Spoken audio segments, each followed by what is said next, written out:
Well, this cavity is completely empty. There's a beam up above, but that shouldn't be any problem.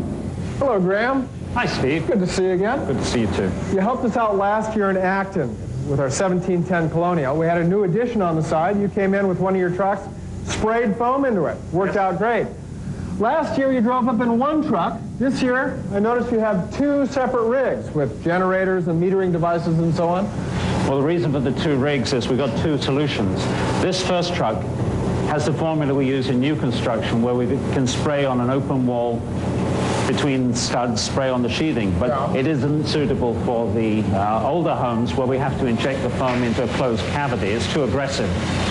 So in the second truck, we've got this slowed down system, and we inject the foam as a liquid through these holes. It runs down to the bottom of the cavity and then very slowly spreads out and starts to grow. An inch of liquid is going to expand to 5 feet of foam. But it takes 2 or 3 minutes to do this. And that's to make sure that it isn't aggressive, it won't burst the wall apart. I wish I could see it. Well, we've got a little demonstration we can run for you here. Ted, would you show us the new construction foam? You can see how aggressive this is. It expands 100 to 1 in no time at all and blows the walls of the box apart. Well, if you use this in this house, the wall would burst. So we've got another solution.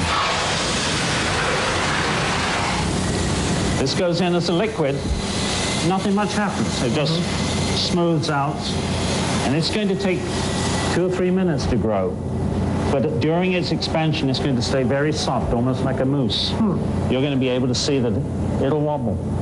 Now, while we're waiting for that to expand, I got a couple of questions for you. Yeah, sure. This stub bay, I guess you injected with foam because we've got some of it squirting out here. Can that be cleaned off? It found an air leakage pocket which is sealed up, and this can be cleaned off easily.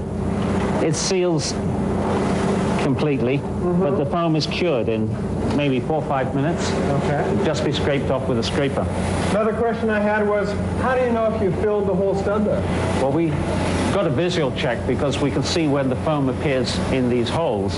If it appears here, we know that the cavity is being filled from the bottom up. We have yet to put the foam through the top holes, and when we do that, we'll be able to verify that the cavity is completely filled when the foam pops out those holes at the top of the wall. But we've got another solution too, and that's a high-tech way of telling if the wall is filled. Let's check our foam before we go over there. It is growing. Look at that. It sure is, slowly. So it's going to take a couple more minutes? Now, notice how there's absolutely no distortion in the walls of that box at all. I see. So it'll flow around wires and pipes and so on without doing any damage. It doesn't matter what's inside that wall. It's going to fill it completely. Amazing. Show me the camera. Okay.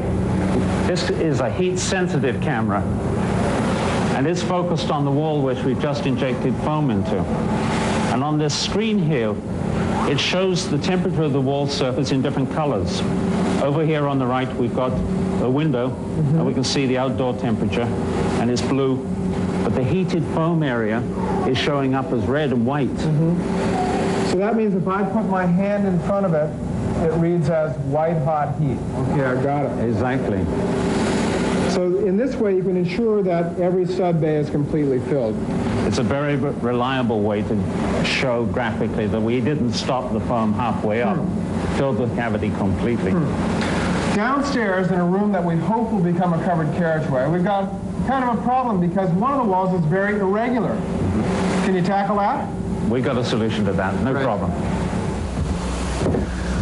The covered carriageway with its newly strengthened ceiling. What are you going to do for us in here? Well, I understand that this wall may go, but I thought we should insulate it anyway. You can see some of the challenges we face, all this monster shaping of lumber. Now, that would be very difficult to insulate with conventional materials, but our fast-acting foam, we're going to use it, and we're going to fill up every nook and cranny in here, including behind here. On this side wall, we've got very limited amount of space. We're going to spray the same product onto here. It'll probably expand beyond the studs, but we'll come back afterwards, as we did at the Acton house, and trim it off flush so your wallboard was going on. Then we got the ceiling. Upstairs, there's going to be a bedroom.